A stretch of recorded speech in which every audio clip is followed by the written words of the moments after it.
I think we should all be getting in. I want to hear your thoughts on in regards to this story. Because Anthony Mackie out here talking about that masculinity is dead. That it's under attack. I tell you, it's under attack. So Anthony Mackie recently did an interview with The Pivot, and he opened up about raising his children. One of the things I did not know about, he has 4 kids, and he was married. They divorced in 2018. Now that shocked the hell out of me. And his oldest is 15. I was trying to see how old is Anthony Mackie. I think he's in his mid to late 40s. I think he might be like 46, 47. I have no idea. If y'all know his age, definitely let me know in the chat.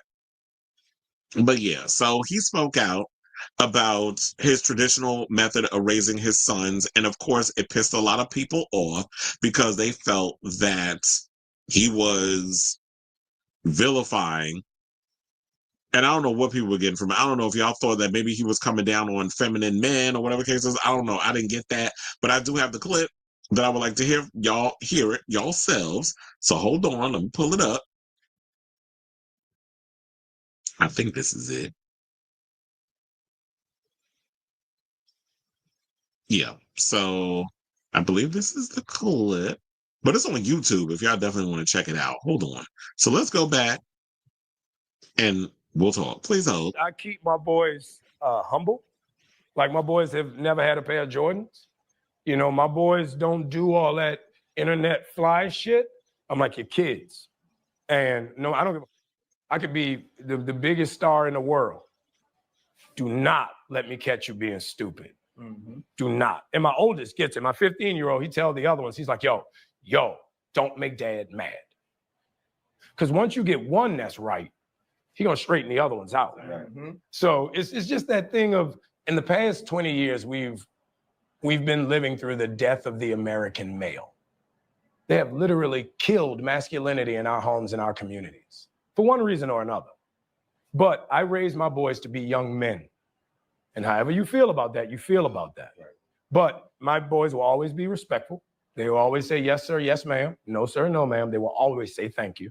They will always open the door for a lady. They will always make sure that their mother is taken care and provided for. They will always be men. And that's always since they were 2 years old. Every time I left for a job, I tell my 15-year-old, you're the man of the house. You make sure these doors are locked every night. This alarm is on. You text me or you call me every night before you go to bed and you wake up. I love that. Because we're men. If I'm not there to protect, he got to be there to protect. Because you can have all the money in the world, climb through the window, that money means nothing. Right. You can have all the celebrity in the world, jump through the door, that celebrity means nothing. Yeah. So you got to have a little guard in there, you know? And so for me, it's always that idea of American masculinity is very different. Hold up. Okay, so I think basically what he's getting at, because I think a lot of people misinterpreted what he said. I think what he's thinking about is the traditional idea of being a man. And he's equating that with masculinity, meaning that if you are a guy, that what your job is or your role is that you're supposed to go in and protect and provide for those and be kind of like the papa bear, that you got to go and protect your siblings, you got to go and protect, or if you're a man in general, you got to protect the wife, you got to protect, your kids, you got to protect your home from outside invaders. So I get that. Maybe he's done one too many damn movies and he's just in his head about stuff. But I really wish, and I think what I think is bothering a lot of people, he wasn't specific enough in what his opinion on this was. And I really wish he would have specified on it more, because basically what I was getting from it is the fact that he's looking at the traditional roles of masculinity. I think the idea of masculinity has been hijacked by a lot of these people who fall into this. They think the idea of the face of masculinity is Donald Trump, when he is nothing of the sort. If y'all really think that that is what you want to aspire to be, then you might as well just take your son down to the precinct, tell them that you are a full-on criminal, and have them lock your ass up. Because if you think that that's what a man is, y'all really don't. You need an actual man or a daddy or something in your damn life, because you clearly lack that. But I understand why he's like, and I know some people say, like, why are you putting your pressure on your oldest to be the man of the house? But it's like, I'm an actor. I'm providing for my kids. Although I didn't like the fact that he said, oh, I don't give my kids Jordans, whatever the case was. Nobody said you had to shower them with a lot of gifts, but I'm not going to have my kids running around in these streets looking like no bum. I'm not going to have my kids outside in no $20 damn sneakers if I got the money where I can afford to give them. I'm not saying that y'all going to be walking around here with $300 sneakers either. But I'm not going to have my kids out here looking crazy. I want them to also understand the value of what that, appreciate and accept all the things around you, that money don't grow on trees, that I'm working hard to provide for y'all and take care of y'all. And I want you to be chivalrous. And I want y'all to be able to show respect to not only women, but everybody around you, regardless of the situation.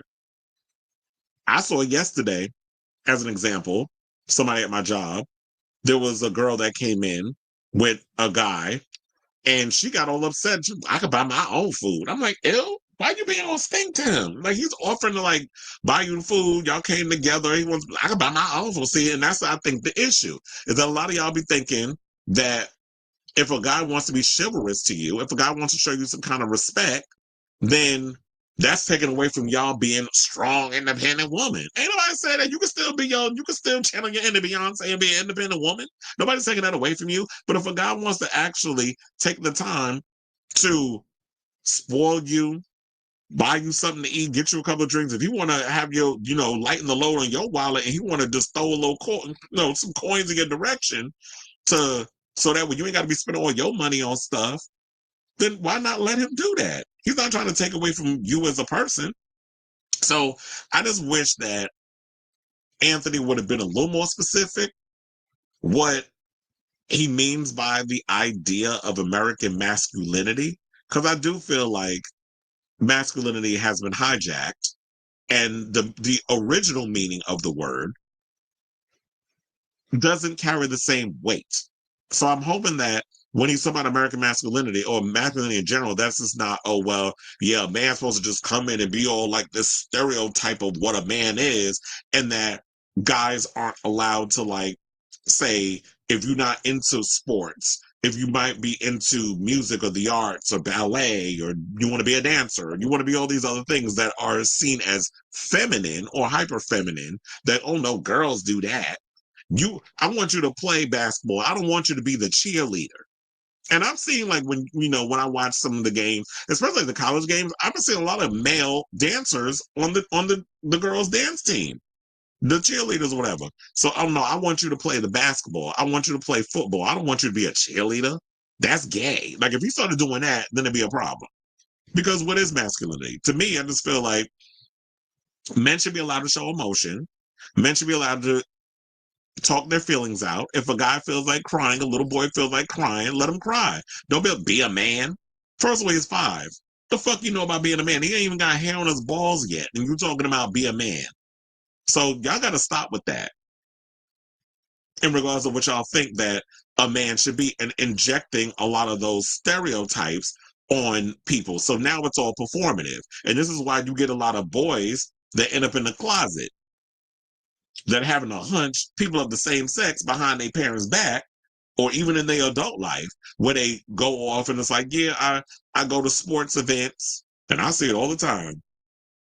Because trust and believe, I get hit on a lot by some of the men where, they be trying to genuinely pick your brain about something. Like, I could definitely tell you flirt with me. Stop playing with me. And it's like, they get a couple of drinks in them and they get a little too affectionate. And it's like, I see how it is with the boys. And it'd be a lot of, it's cute or whatever. Now, speaking of gays, Anthony Mackie's also done some acting, in films such as Brother to Brother, which, sidebar, a friend of mine, shout out to DJ Baker, because I remember hitting him up about this story. But, and when this story came out about Anthony Mackie and what he said, because I was like, remember when you was on set with Anthony Mackie? And it was a movie they did called Half Nelson with Ryan Gosling. So he said that when he encountered him, he kept like bringing up the brother to brother. You was in Brother to Brother. And I think in so many ways, Anthony, was feeling a way about it. Probably because of, were you trying to clown me?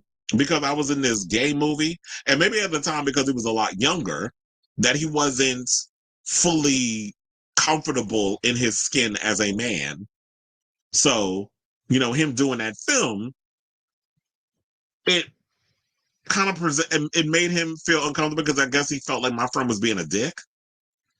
But in also that clip, because I do have that clip, he talked about how he went out of his way to play a homosexual character that helped him understand his gay brother better and learn not to carry prejudicial values that some men in the community may have against the queer community. Now, I didn't know he had a homosexual brother, but apparently he said that's why he did the role. I guess to better understand his brother and where he came from. So let's get into that story, and then we'll come back and talk some more. Please hold. Growing up in the South in the 90s and 80s, you grow up homophobic, sexist, and racist. And we talking about the 80s and the 90s. That's just a fact. You know what I mean? So when I got to school, my roommate was gay. Like, I didn't know how to deal with that. Like, my brother's gay. I didn't know how to deal with that. So being a man, I used my art to better myself. I played Perry so that I could understand my brother better. So I could understand my friends better. Going to art school, a bunch of my friends were gay. You know what I mean? Like, when I was a kid, we had a record label. We had the first gay rapper. Nobody gave a You make good music, nobody care. Big Frida is famous. Here, for sure. For sure. You know what I mean? So the idea of being gay in New Orleans has always not only been supported, but it's been a part of the culture.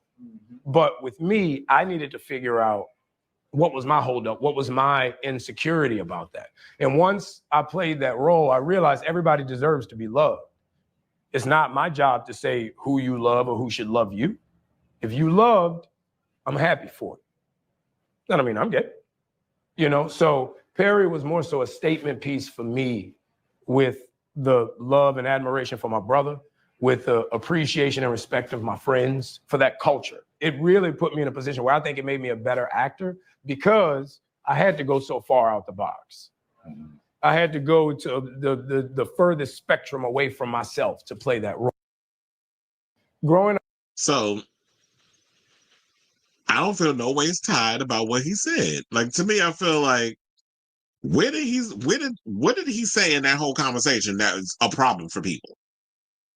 I'll wait. Like, I just don't get it. Like, to me, I understand, like, as an actor, it's like, you know what? I've been around a lot of gay people. I had a gay roommate. I didn't know how to deal with it. I had a gay brother. I did not know how to deal with my brother being gay because of the way that I grew up. I grew up in the South. Southern people are extremely homophobic, especially if you live near the Bible Belt. Like, what those people go through, I think a lot of people, y'all need to get outside of y'all liberal metropolitan silos and actually look at how other people deal with things outside of your little bubble. So I totally get where he's coming from. He's like, yeah, I'm not from the metropolitan cities or whatever. Yeah, I'm in a genre where you get a lot of people who come from a lot of these small towns and they come into these more metropolitan areas, and you get exposed to a lot of the people that when you live in these small towns, they tell you to fear. They tell you to fear gay people. They tell you to fear trans people. If you're white, they tell you to fear black people. If you're, there's always people in certain situations that they tell you to fear. Unless you get outside of that, whatever media conglomerates, whatever you're watching, when you actually encounter these people, you realize these people aren't as bad as these politicians, whatever the case is trying to make them out to be. So I don't see where he went wrong when he said. To me, I feel like that's even a better situation if you could bring up, if I did this part and I had a better understanding of what it's like to be gay or what gay people go through. And so Brother to Brother wasn't the only movie that he's actually done. Well, I mean, performance where he played a gay character. He also played the role of Perry in the movie Brother to Brother, as we mentioned, and Danny in a 2019 episode of Black Mirror, Striking Vipers. And I love Black Mirror, so I saw that episode. So the fact that he took it upon himself to be brave enough, and I use the word brave loser because a lot of people always want to equate, oh, well, if you say somebody's brave for playing gay, then it's like, oh, well, you want a cookie? The fact that he decided to step so far out of his comfort zone to portray a character so that way he can have a better understanding of his brother and the people that he is in their circle, so that way he could show, like, you know what, as an actor, I'm expressing empathy, and this type of energy that I'm bringing to this character, it gives a better understanding of who they are. To me, I applaud people that do that, and it's not in it for vanity reasons. He did it because as an actor, you know, actors are all about digging deep down and trying to understand humanity or different aspects of humanity. So it's like, if I played a character out so far outside of myself, that's why I've always been, I hate having to use this as a hard transition, but this is why I'm always fascinated with, like, serial killers or people that do harm to people. I'm always fascinated in, like, why people do the things that they do. What makes you tick? What makes you operate? What is that's going on in your brain or whatever? Like, I'm always fascinated by human human thought, human bodies, human, just like the way people think and the way that they tick. Like, that's always been like a thing that I've always been interested in. So kudos to you, Anthony Mackie, for this. So I don't understand what people are all mad about, but I will ask you all this. What did you think? What did you take, or what is your take on what he had to say about men and masculinity and that sort of thing? Because I feel like he should have articulated that more, but I understand, like, when you're having that conversation about that, that's literally like, you need a whole, it's nuanced. And then you need people that can come in that can actually kind of go back and forth with you in regards to trying to expand even further on what is it that you're trying to convey. Somebody who can, give a little extra rebuttal on it. And then also the comments that he made about playing gay on the big and small screen. So I definitely want to hear your thoughts. So let me know what you guys think of this story in the comments down below.